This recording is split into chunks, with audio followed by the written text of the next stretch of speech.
코로나 사태가 장기화되기 때문에 점점 인내가 바닥이 나는 것 같습니다. 점점 더 힘들어지는 것 같고, 규제도 사회적 거리두기 해서 만나지도 못하고 어디 모임에 자유롭게 모임을 갖지도 못하고 그러다 보니까 상당히 경직돼 있는 이제 그런 느낌을 받습니다. 그러나 이제 우리 마음으로는 그렇지 않아야겠죠. 마음으로는 가까이 교제하고 마음까지 식어지고 이렇게 되면 이건 정말 큰일인 것 같습니다. 그렇게 되지 않도록 우리가 힘써야 되겠습니다. 요즘 내려오는 지침으로는 찬송가도 크게 하지 마라, 이런 지침을 보고 참 점점 왜 세상이 이렇게 돌아가나 그런 생각을 했습니다. 마스크 안 쓰고 아무 염려 없이 자유롭게 모이고 찬송 부르고 이럴 때 얼마나 좋았나. 그때 그 자유를 더 잘 누렸어야 하는데 그러지 못한 그런 이제 후회스러움도 있습니다. 그러나 아직은 그래도 하나님께서 기회를 주십니다. 우리 마음까지는 닿지 못하죠. 또 비록 마스크를 썼지만 그러나 우리가 소리 내서 찬송 못하는 건 아닙니다. 아마 소그룹이나 이렇게 모일 때 이 찬송을 통해서 이 비말이 이렇게 전파되기 때문에 그렇게 한 것 같은데, 마스크를 쓰고 하면 좀 큰 소리를 해도 규제에 어긋나는 그런 것은 아닙니다. 그래서 이것조차도 우리가 하나님을 찬송하는 것을 막지는 못한다. 이제 이런 생각을 하게 됩니다. 그래서 우리 성도님들 마음까지도 이렇게 소심해지고 연약해지고 어떤 이 자유로운 가운데서 이렇게 막혀져 있는 그런 느낌을 받지 않게 되시기를 바랍니다. 우리 마음은 자유롭게 하나님을 향해서 찬송할 수 있다고 믿습니다. 아마도 이런 세상이 쉽게 끝날 것 같지는 않습니다. 코로나가 끝나기도 어렵겠지만 설상 코로나 사태가 끝난다고 할지라도 또 다른 어떤 것들이 밀려올 것 같은 그런 세상에 우리가 살고 있기 때문에 점점 더 그런 어려운 상황이 될 것입니다. 그런데 본격적인 그런 어려움은 사실은 이 지상에 있는 교회가 구원받는 하나님의 성도들이 주님이 오실 때 공중으로 휴거되고 그 다음에 7년 대환란이 시작이 되는데, 그때 시대에는 짐승이 적그리스도가 나타나서 악한 자가 나타나서 세상을 통치하는 그런 시대이기 때문에 그때야말로 무서운 그런 아주 억압에다 또 억압을 더해가는 상상을 초월한 그런 시대가 도래하게 될 것입니다. 우리에게 있는 이 신앙의 자유, 하나님을 찬송할 수 있는 이 자유, 이것이 언제까지 계속될지는 모르겠습니다만은 주어지는 그런 시간 안에 그런 때에 우리가 유감 없이 후회함 없이 하나님을 찬송하고 하나님을 섬기는 저와 여러분이 됐으면 좋겠습니다. 지난 주일날 오후에 그 예배하는 자를 찾으시는 하나님, 그런 제목으로 말씀을 드렸었는데 오늘 아침에도 이어서 그런 말씀을 주제로 말씀을 드리려고 합니다. 먼저 요한복음 4장 23절 말씀을 읽겠습니다. 23장입니다. 22절부터 읽겠습니다. 너희는 알지 못하는 것을 예배하고 우리는 아는 것을 예배하노니 이는 구원이 유대인에게서 남이라. 아버지께 참되게 예배하는 자들은 영과 진리로 예배할 때가 오나니 곧 이때라. 아버지께서는 자기에게 이렇게 예배하는 자들을 찾으시느니라.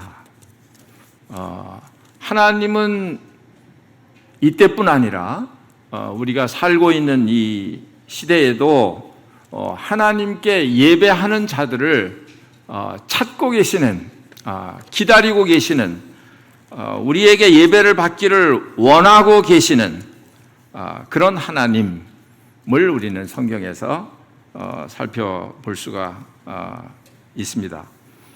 그래서 이 예배에 대해서 하나님께 영광을 돌리는, 찬양을 드리는, 우리가 오늘 아침에도 아주 감사한 훌륭한, 아마 여러분과 제가 생각하는 것 그 이상으로 정말 하나님 앞에 뭐 완벽하다고 말할 수는 없겠지만 이런 예배를 어디 가서 찾아볼 수가 있을까? 이런 예배를 어디서 볼 수가 있을까? 안타까운 것은 그 사람들이 예배를 드리는 게 아니라 예배를 본다 그러잖아요. 이 교회에서 하도 예배를 본다 그러니까 정부 뭐라고 그래, 지도자들도 말하기를 똑같이 그래요. 예배를 본다 그래요. 그게 사실은 옳은 말이 아닌데도 불구하고 교회에서 그걸 가르쳐 준 거예요. 사실은 예배를 보는 게 아니고 우리는 예배를 드리는 사람이죠.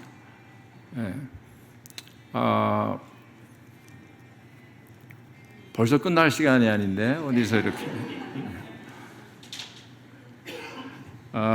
그래서 우리는 그 예배자입니다. 예배자. 하나님께서 그런 자들을 찾고 계세요. 영과 진리로 예배하는 자들, 그런 자들을 하나님이 지금도 기다리고 계시고 찾고 계시다 하는 거죠. 그러니까 우리가 거기에 부응해서 좋은 훌륭한 그런 예배자가 될 때 얼마나 하나님께서 그 예배를 기쁘게 받으시고 참 흠양하시겠습니까? 예배라는 이 단어는 신약 성경에 한 60번이 나온다고 합니다. 이 단어의 뜻은, 예배라고 하는 단어의 뜻을 우리가 잘 알아야 되는데 그래야 예배가 어떤 건지 우리가 구분할 수 있기 때문에 그렇습니다. 예배라는 그 뜻은 뭐 존경의 표시로 절하다 그런 뜻이에요. 굽어 엎드리다, 또 입맞추다, 뭐 이런 데서, 그런 어원에서 나온 그런 말입니다. 그러니까 경배하다, 엎드려 절한다, 그런 의미예요.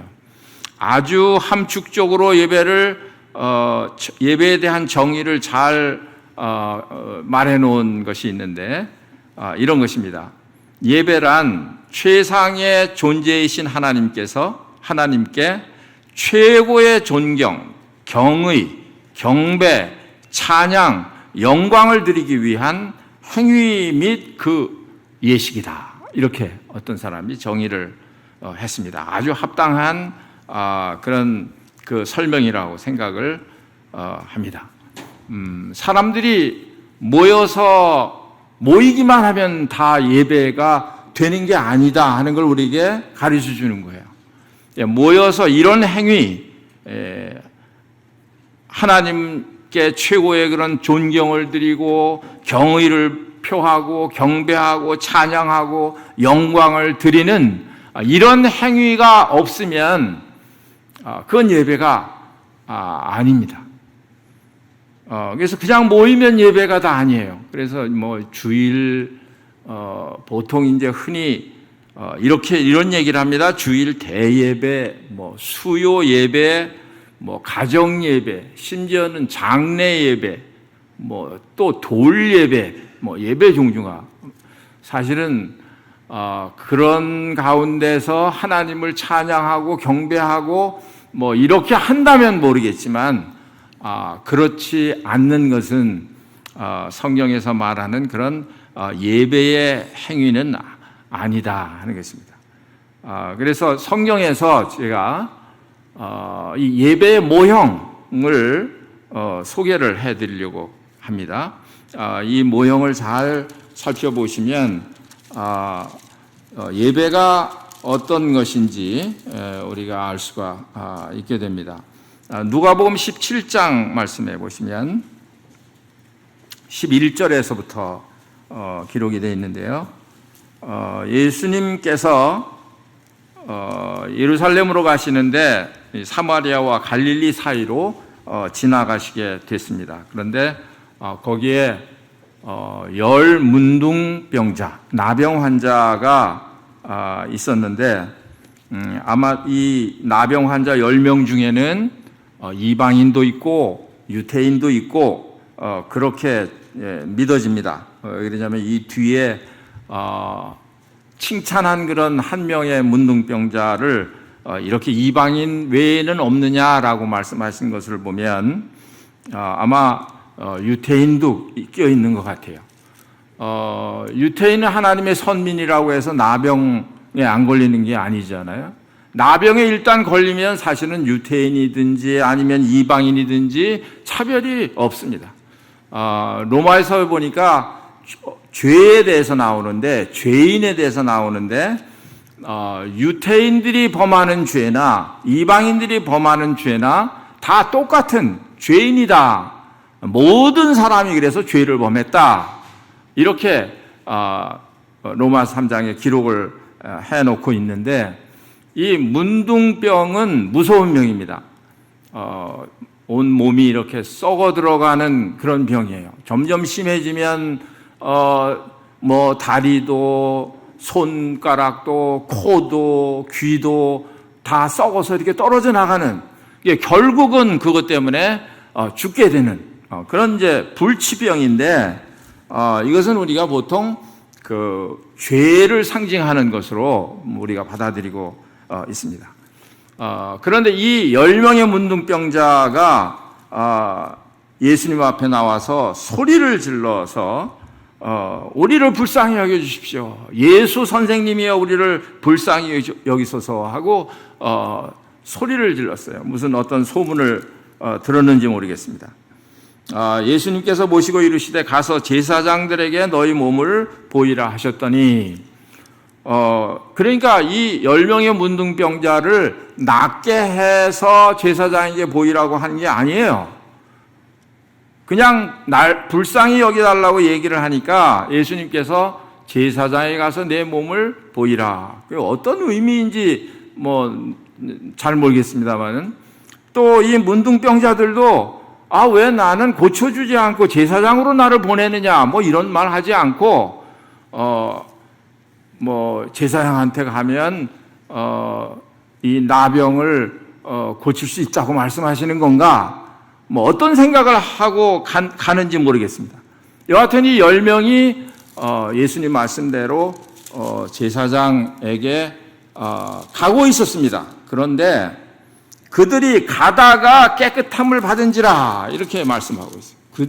가는 도중에 10명이 다 그 나병이 깨끗하게 되었습니다. 근데 9명은 그 제사장을 찾아가서 어떻게 했는지 여기 기록에 나오지 않고 있습니다만, 중요한 건 한 명의 문둥병자, 이방인의 한 명의 문둥병자인데, 여기 보시면 15절에 보시면 그 중에 한 사람이 자기가 낳은 것을 보고 큰 소리로 하나님께 영광을 돌리며 그랬습니다. 나병이 낳은 것을 알고 하나님께 영광을 돌렸다. 이게 참 놀라운 일이지 않습니까? 그리고 가던 길을 돌이켰어. 돌아와서 예수의 발 앞에 엎드려 감사하니 그랬습니다. 그러니까 이 말씀을 자세히 묵상해 보니까 나병이 나은 것도 물론 대단한 그런 일이긴 하겠습니다만은, 그러나 여기에서 더 우리가 생각해야 될 것이 뭐냐 하면, 이 나병 환자가 문둥병을 치료받은 다음에 하나님께 영광을 돌렸다, 그거예요. 하나님께 영광을 돌렸다. 또 예수의 발 아래 엎드려 감사했다. 이거 두 가지 말씀이 이렇게 나오는 걸 보니까 분명히 이 나병 환자는 자기의 병이 고쳐졌을 때 그 나에게 말씀하시던 그 예수님이 하나님이신 것을 아는 거죠. 또 그 예수님이 하나님이신 것을 알고 같은 하나님과 나에게 말씀하신 그 예수 그리스도는 동격이시구나 하는 걸 아는 거죠. 예수님도 하나님이시다 하는 걸 아는 거예요. 이게 더 놀라운 믿음이에요. 그러니까 이 나병 환자가 돌아와서 예수님 앞에 와서 엎드려서 감사했다 그랬습니다. 그러니까 17절에 예수께서 대답하여 이르시되 10사람이 다 깨끗함을 받지 아니하였느냐? 그 9은 어디 있느냐? 여기서도 찾고 계시잖아요. 여기서도 내게 돌아와서 살해하는 사람, 감사하는 사람을 찾고 계신데 9명은 그냥 병만 낫고 갔습니다. 자기 그냥 문둥병 났으니까 그냥 자기 혼자 좋아할 수 있잖아요. 그리고 예수님 앞에 와서 감사할 그런 생각은 하지 못했다 그 말이에요. 그러니까 구원이 뭐냐? 여기 뒤에 보니까 19절에 그에게 이르되 일어나 가라, 내 믿음이 너를 구원하였느니라 하시더라. 구원이 뭐냐 하니까 저는 이것을 이제 과거에 볼 때 문둥병을 고침을 받았으니까 10명이 다 구원을 받았다 이렇게 이제 해석을 했었는데, 근데 좀 이제 보는 시각이 좀 달라졌어요. 사실은 모든 세상 사람들의 죄를 대속하기 위해서 우리 주님께서 십자가에 단번에 죽으셨습니다. 그래서 세상 죄를 지고 가는 하나님의 어린 양이다. 그러니까 믿는 사람들의 죄만 짊어지고 가신 게 아니고 온 세상의 죄를 짊어지고 가신 거예요. 그렇죠? 근데 어떤 사람이 구원받은 사람이냐? 그 사실을 알고 주님께 감사를 표하는 사람, 하나님께 영광을 돌리는 사람, 그 사람이 구원받은 사람 아니겠습니까? 그러니까 문둥병이 고침을 받았다 하는 게 중요한 게 아니고 예수님이 누구시냐 그걸 아는 거죠. 그리고 예수님 앞에 가던 길을 돌이켜서 돌아와서 예수의 발 앞에 엎드려서 감사했다 그랬습니다. 이게 구원 얻은 믿음이라는 거예요.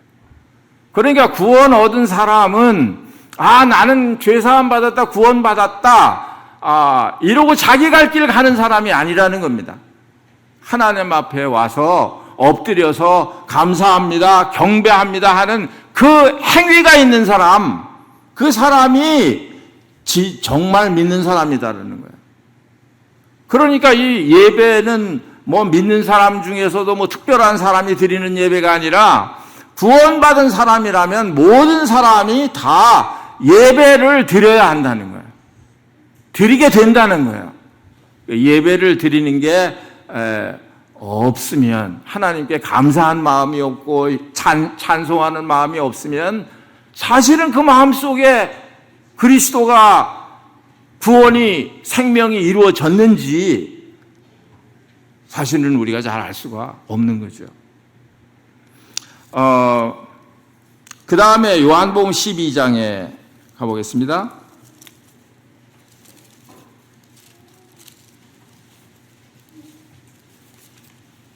요한복음 12장에 보면 우리가 잘 아시는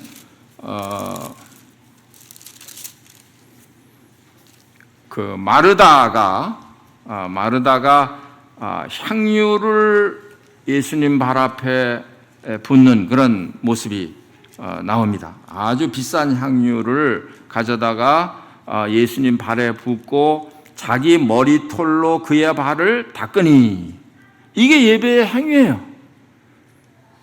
여자의 이 머리는 여자의 영광이지 않습니까? 그런데 이 영광을 이 영광을 가지고 예수님의 발을 닦았다고 하는 건 뭐예요?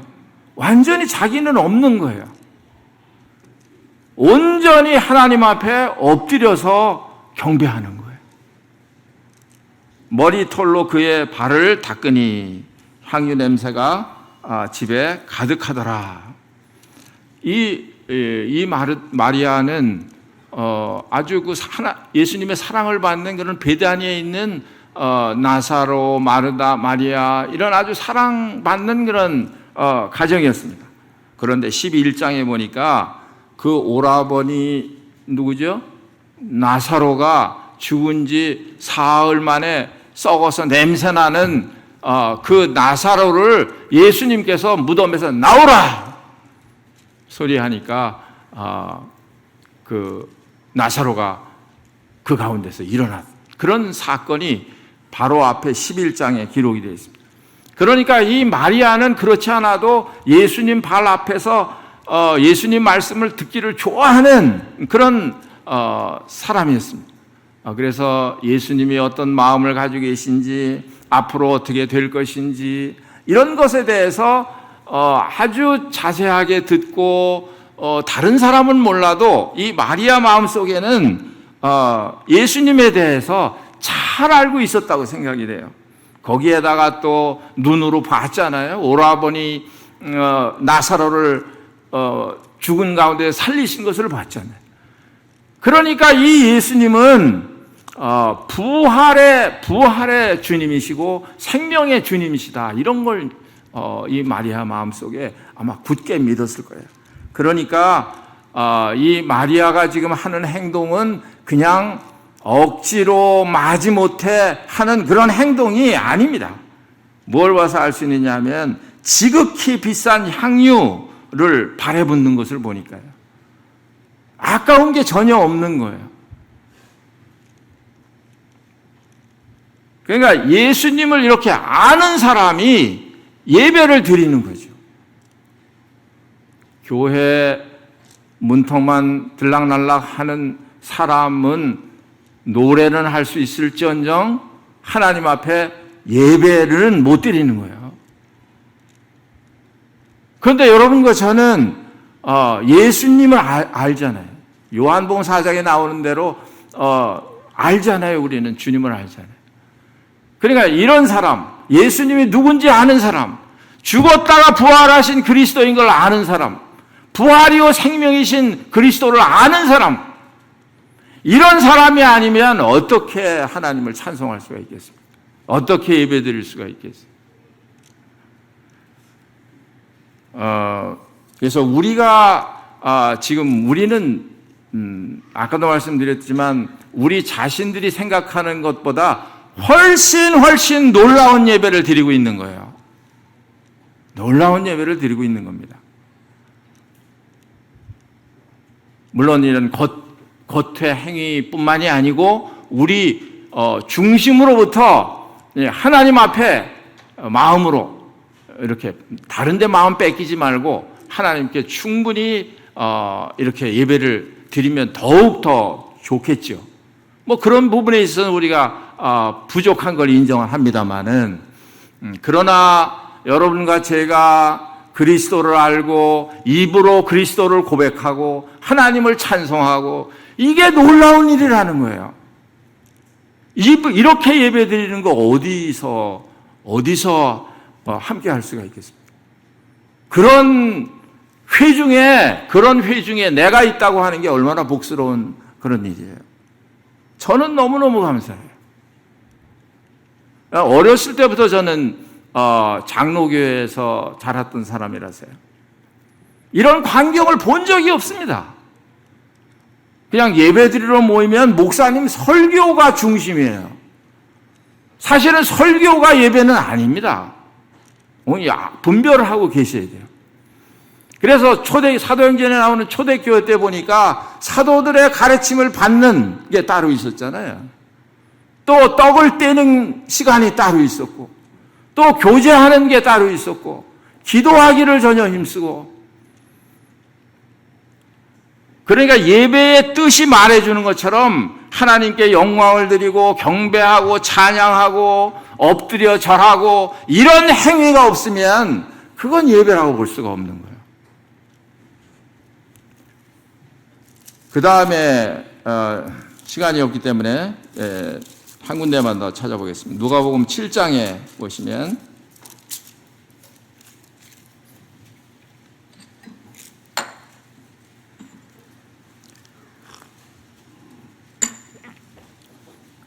아무래도 다음 시간에 죄찰하게 언제 돌아올지 모르겠습니다만 예배 1시간 더 할 생각을 하고 오늘 이것만 이제 요 말씀만 드리고 마치겠습니다. 여기 누가복음 7장 36절 말씀에 보면 여기도 어떤 죄를 지은 한 여자가 이름도 없어요. 무슨 죄를 지었는지 아마 말하기조차도 어려워서 기록을 안 해놨는지 모르겠습니다만 여하간 엄청난 죄를 지은 사람이에요. 그냥 아주 유명한 사람인 것 같아요. 소문난 사람인 것 같아요. 이런 사람이 예수님께서 한 바리새인의 집에 들어가서 식사를 하시는데 그 이름이 시몬이에요. 베드로 아니고요. 이건 바리새인 시몬입니다. 여기 들어가서 식사를 하시는데 그 여인이 그 사람들 모인 거기에 가서 38절에 뭐라고 그랬습니까? 예수의 뒤로 그랬습니다. 뒤로 앞에 서지도 못하고 예수님 뒤로 그 발 곁에 서서 울며 눈물로 그 발을 적시고 자기 머리털로 닦고 이 여인도 똑같은 행동을 했어요. 머리털로 닦고 이 말이 아닙니다. 이 사람은 이 여인은 그 발에 입 맞추고 향유를 부으니 마리아가 비슷한 그런 행동을 했어요. 이게 예배의 행위예요. 벌써 이 여인은 어떤 죄를 범한 그런 여인인지 모르겠습니다만은 예수님 앞에 와서 벌써 치료를 받은 거예요, 사실은. 아무것도 모르는 이 바리새인이 뭐라고 말했냐면 예수를 청한 바리새인이 그것을 보고 마음에 이르되 이 사람이 만일 선지자라면 자기를 만지는 이 여자가 누구며 어떠한 자 곧 죄인인 줄을 알았으리라 하거늘. 누가 모릅니까 지금? 이 여인이 모릅니까? 예수님이 모르십니까? 지가 모르지요. 지금 바리새인 이 시몬 자기가 지금 모르고 있어. 아무것도 모르고 있어. 예? 그렇잖아요. 다 알아. 예수님이 왜 모르세요?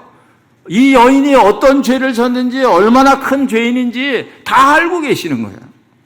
모르실 리가 있나요? 뒤에 보시면 나와요. 40절에 보면 예수께서 대답하여 이르시되 시몬아 내가 네게 이를 말이 있다 하시니 그가 이르되 선생님 말씀하옵소서.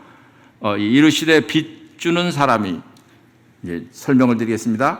어떤 빚진 자가 있는데 500데나리를 줬고 50데나리를 줬는데 그 주인이 다 탕감해 줬어요. 어떤 사람이 더 감사를 크게 하겠느냐. 그러니까 많이 탕감받은 사람이라고 대답을 했습니다. 43절에 보니까 시몬이 대답하여 이르되 내 생각에는 많이 탕감받은 자니이다. 이르시되 네 판단이 옳다 하시고 그 여자를 돌아보시고 시몬에게 이르되 이 여자를 보느냐? 내가 네 집에 들어올 때 너는 내게 발 씻을 물도 주지 아니하였으되. 아마 이 바리새인은 그래도 나는 예수님을 우리 집에 초대해서 식사 대접을 하는 사람이야. 이런 생각을 가지고 있을지도 몰라요. 그런데 예수님은 내가 너희 집에 들어올 때 아무것도 안 했다. 이렇게 지금 평가하시는 거예요. 내게 발 씻을 물도 주지 아니하였으되 이 여자는 눈물로 내 발을 적시고 그 머리털로 닦았으며 너는 내게 입맞추지 아니하였으되 그는 내가 들어올 때부터 내 발에 입맞추기를 그치지 아니하였으며.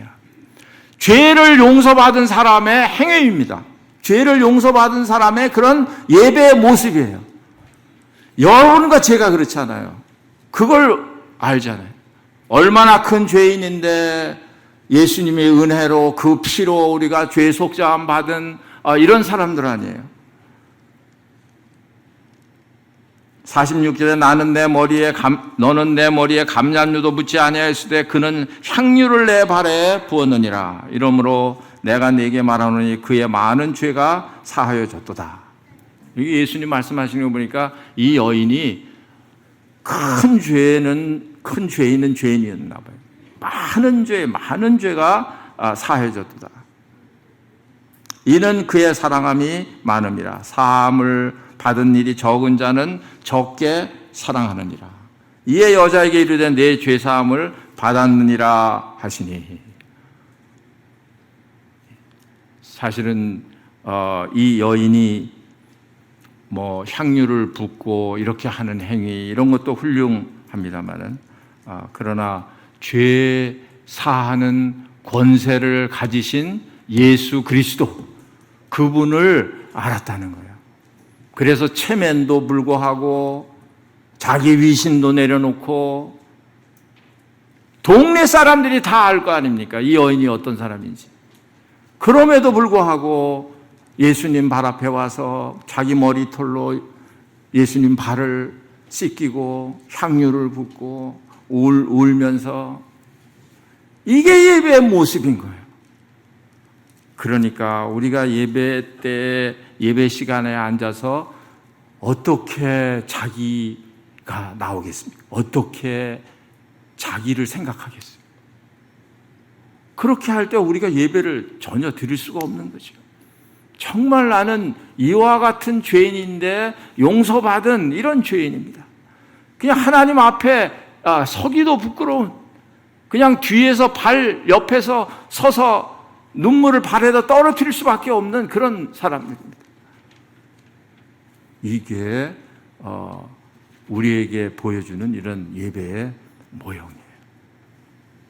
여러분과 제가 이런 예배에 우리가 참여하고 있고 이런 예배를 드리는 사람이고, 다음 기회가 되면 예배하는 사람들에게는 엄청난 그런 일이 벌어져요.